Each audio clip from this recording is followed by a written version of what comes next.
네, 안녕하세요. T클래스의 탁드롱입니다. 네, 이번 시간에는 우리 DJI 매빅 에어 2의 활성화시키는 방법에 대해서 알려드리도록 하겠습니다. 지난 시간에 우리가 이 매빅 2 에어 지금 언박싱을 진행을 했었는데요. 제가 안 알려드린 부분이 한 2개 정도 있더라고요. 그러니까 먼저 여기에 이제 케이블을 넣을 수가 있어요. 네, 왼쪽에는 이렇게 C타입 이 들어가는 이 단자가 있고요. 반대쪽에는 항상 우리가 넣는 SD카드 이렇게 넣는 곳이 이렇게 있습니다. 근데 이 매빅 2 에어 같은 경우에는, 매빅 에어 2 같은 경우에는 8기가까지 자동 저장이 됩니다. 그러니까 굳이 처음에 SD카드가 없더라도 구입을 하기보다는 저장이 자동으로 되니까 꺼내서 영상이나 사진을 보실 수가 있습니다. 그리고 마지막으로 이 캡이 있어요. 이 캡, 짐벌을 이제 고정하는 캡인데요.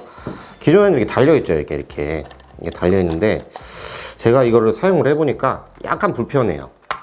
네, 이렇게 딱 키우면 되는데, 기존에 우리가 사용하던 매빅 2 같은 경우에는 이게 일체형이 아니고 하나가 더 달려서 달랑달랑하는 부분이 있었거든요. 이쪽에 카메라를 딱 끼우고 톡 이렇게 끼우면 이렇게 들어갔었는데, 이게 일체형이다 보니까 조금 불편할 것 같아요. 잘못 처음에 다루시다가 깨먹을 수가 있을 것 같아요. 저도 처음에 좀 이제 익숙하지 않아서 그런데, 이렇게 해가지고 닫으면 되는데 좀 연습을 했죠.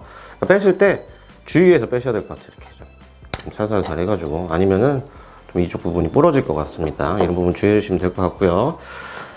이제 세팅을 좀 진행을 해볼게요.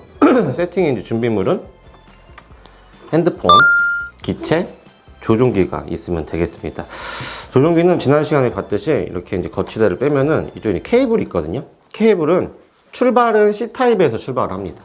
출발은 C타입으로 출발하는데, C에서 5핀, C에서 C, C에서 아이폰 기어 이제 커넥터가 되겠죠. 이게 좀 편해진 게, 한쪽을 이렇게 빼보면은 한쪽은 이렇게 텅 비어 있어요. 한쪽은 연결이 되어져 있죠. 이제 이 조종기하고. 그래서 원하시는 걸로 이렇게 교체를 한 다음에, 핸드폰에 맞게 교체를 한 다음에, 저는 이제 삼성 거를 쓰니까 이렇게 거치를 한 다음에 굳이 이 핸드폰 케이스를 벗기지 않아도 들어가요. 예, 제가 좀 큰 건데, 이게 뭐죠? S10 5 플러스. 네, 5G 플러스. 크죠? 핸드폰 자체가. 근데 케이스를 벗기지 않아도 들어갑니다. 그러니까 그 다음에 이걸 연결을 해주면 되겠죠. 이렇게 연결해주면은 준비가 된 거죠. 화면이 딱 들어오고. 자, 키는 방식은 동일합니다. 첫 번째 한 번 넣으면 이제 잔량, 제가 좀 충전을 해놨어요. 이게 40% 이상이 돼야 활성화를 시킬 수가 있어요. 미리 좀 충전을 해주셔야 됩니다. 안전을 위해서. 프로펠러는 뭐 제가 시동을 걸긴 안 거지만, 프로펠러는 제거를 하고, 항상 습관으로 제거를 하고 진행을 해볼게요. 그러면 먼저 켜주시고, 한 번, 두 번 그러면은 특유의 소리가 납니다. 네, LED도 들어오고요. 비리링 소리가 나죠. 그 다음에 조종기도 똑같아요. 파워 한 번만 누르면 이제 잔량이 이렇게 표시가 되죠. 잔량 표시가 되고, 똑같이 꺼진 다음에 한 번, 두 번 누르면 네, 켜집니다. 이 활성화는 한 15분 정도 소요가 돼요. 펌웨어 이제 업데이트까지 진행을 해야 한 15분 정도 소요가 된다는 부분 알아두시면 좋을 것 같고요. 연결이 되고 하면은 어플이 깔려 있어야 돼요. 저는 자동으로 어플이 깔려 있기 때문에 들어가 보면은, 연결을 하겠습니까? 자동으로 뜨죠. DJI 플라이 앱에서. 네, DJI 플라이 앱을 씁니다. DJI 플라이 앱을 실행을 시켜주면은, 네, 지금 시작하기 딱 누르시면 돼요. 뭐 이런저런 영어가 나오는데, 이거는 뭐 스킵해도 상관없습니다. 설문조사이기 때문에 이렇게 첫 화면이 뜨실 거예요. 근데 처음에 저는 한번 켜봤어요. 아까 사진 한번 켜봤는데, 이 화면이 바로 뜨는 게 아니고 활성화를 동의하실 거냐는 창이 먼저 뜨게 돼요. 동의만 눌러주시면 됩니다. 다른 거는 건드실 필요 없이. 그러면은 동의 누르면 이 화면으로 넘어오게 돼요. 그 다음에 본인의 DJI 계정을 로그인 할 거냐라는 게 물어보거든요. 자기가 아이디 쓰고 로그인 하신 다음에 왼쪽 선에 펌웨어 업데이트가 필요하다고 뜹니다. 이거 설치만 해주시면 돼요. 이렇게 꼭 눌러주시고 기다리면 됩니다. 네, 저는 아까 한 40% 정도 진행을 했었죠. 네, 40% 정도 좀 놓고 기다리셔야 돼요. 다르게 할 일이 없습니다. 좀 이게 업데이트가 되면 또 진행을 해보도록 할게요. 자, 펌웨어 설치 완료. 이렇게 떴습니다. 펌웨어 설치 완료. 이렇게 하면은 다시 이제 연결이 되고 있거든요. 확인을 눌러주시고요. 확인. X 누르면은 펌웨어 설치가 완료가 됐습니다 라고 상단에 표시가 됩니다. 조금 특이하게 볼 점이, 제가 뭐 정확하게 보고 있는지는 모르겠는데, 원래는 안드로이드 계열은 한글 지원을 하지 않거든요. 근데 매빅 에어2는 이렇게 한글로 표시가 되네요. 전면에. 고플라이를 한번 눌러보겠습니다. 고플라이. 자, 이렇게 화면이 들어왔네요. 네, 화면이 들어왔고요. 자, S 모드로 되어져 있으니까 지금 빨간색 표시불이 들어오죠. 여기서 노말로 바꿔볼게요. 네, 노말. M 모드. 자, 트라이폰 모드. 좀 저속이죠. 트라이폰 모드는. 노멀로 놓고. 자, 상태에 한번 들어가 볼게요. 자, 상태에 들어가 보면은. 네, 그렇죠. 여러분, 한글로 이렇게 나오죠. 제가 사실 이 세팅을 할 때, 저는 뭐 얼추 어떤 메뉴, 어떤 내용이 들어가 있는지 알 수는 있어요. 제가 영어를 뭐 잘하는 건 아니지만 많이 사용하다 보니까 어떤 이야기를 하고 있는지는 알고 있는데, 초보자들이 그런 거에 좀 부담을 느껴가지고 아이폰을 사용하는 경우가 많아요. 그래서 저도 이 영상을 찍을 때 아이폰을 장착할까 생각을 했는데, 뭐 이렇게 그냥 안드로이드 계열로 장착해도 이렇게 이제 정보들이 한글로 이렇게 나올 수가 있으니까 쉽게 이제 세팅을 하실 수가 있을 것 같고요. 여기서 조금 주의해서 보실 점은 최대 고도예요. 최대 고도를 너무 낮게 잡아놓으면 안 됩니다. 최대 고도는 120에서 항공 안전법이 150m까지니까 한 120에서 네, 한 130m 네, 잡아놓으셔도 되고, 사실 높게 잡아도 세팅 걸립니다. 500m까지 걸려요. 하지만 항공 안전법이니까 이 정도 잡아놓으면 됐고요. 자동 RTH 고도, 네, 리턴 톤 고도를 설정을 하는 건 20m는 너무 낮습니다. 네, 높여주세요. 오다가 부딪힐 수 있기 때문에 저는 최대가 네, 128m까지 되네요. 128m까지 잡아놓도록 하겠습니다. 이런 부분 이제 보여주면 되고요. 자, 조명이 너무 비전센서 사용이 불가하다, 뭐 이런 내용들도 이제 나오죠. 실내 모드이기 때문에 제가 시동을 한번 걸어볼게요.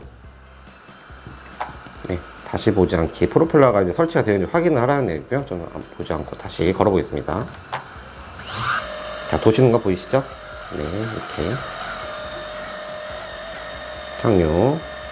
네, 이런 형태만 하면은 일단 1차적인 세팅은 마무리가 되었다고 보실 수가 있어요.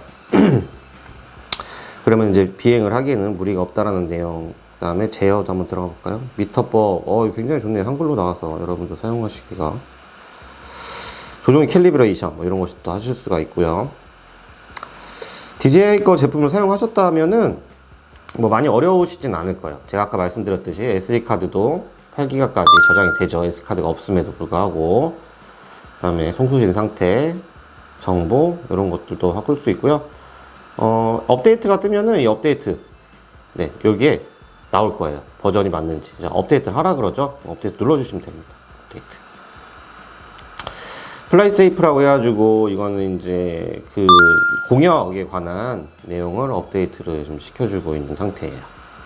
자, 업데이트가 성공됐습니다. 나왔죠? 항상 이 정보창에 들어가셔가지고요.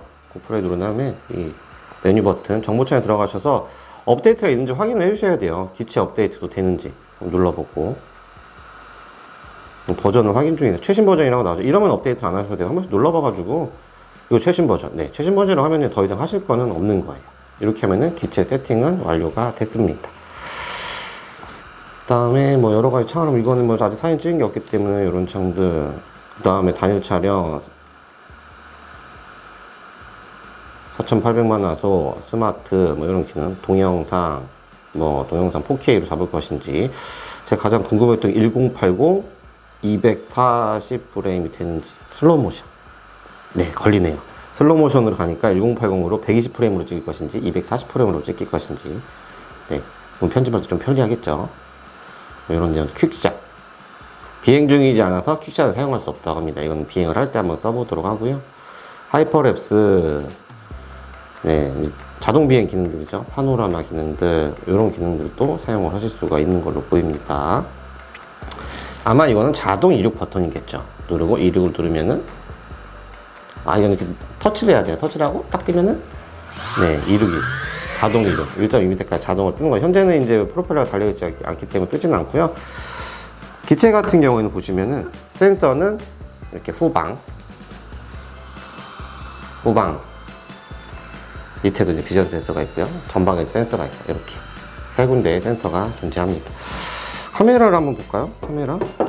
카메라가 움직이는지 잘 자, 모두가 궁금해서 좌우로 틸트가 좌우로 이제 팬이 되는지. 자, 일단 내려는 가죠. 네, 올라는 갑니다.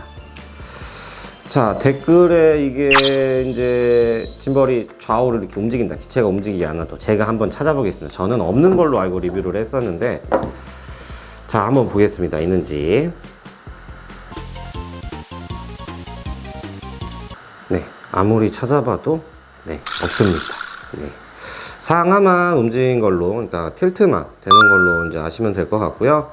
좌우 같은 경우에는 제가 리뷰에서 말씀드렸듯이 기체의 흐름에 따라서 잡아주는 정도를 이제 펜으로 알고 계시면 될 것 같아요.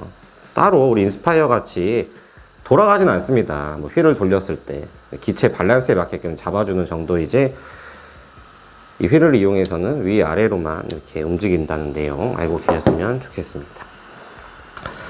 그리고 처음 사용하시는 분들 같은 경우에는 고플라이 앱에서 화살표 방향을 누르면은 아까 처음 화면으로 나갑니다. 그래서 이쪽에 북마크를 체크를 해주시면은 기능에 대한 튜토리얼이 있어요. 이런 부분 들어가셔가지고 좀 공부하실 분들은 매뉴얼 같은 내용도 있으니까 이런 데 들어가셔가지고 좀 보시면 좋을 것 같아요. 네. 그리고 왼쪽 하단에 다시 돌아와서 왼쪽 하단에 눌러보시면은 구글 맵이 커졌다가 작아지기도 하고요. 한 번 더 누르면은 이제 바뀝니다. 화면이 다시 누르면은 다시 돌아오고, 여기 불편하다 하면 화살표 누르면은 다시 작아지고요. 누르면 커지고, 한 번 더 누르면은 바뀌는 거죠. 이제 화면이 이런 형태로 사용을 하시면 될 것 같습니다. 이번 시간에 활성화까지 좀 해봤고요. 다음 시간에 좀 날씨가 좋은 날 좀 날을 잡아가지고 실제로 비행 테스트를 하는 영상을 한번 올려보도록 하겠습니다. 오늘은 여기까지 하겠습니다. 감사합니다.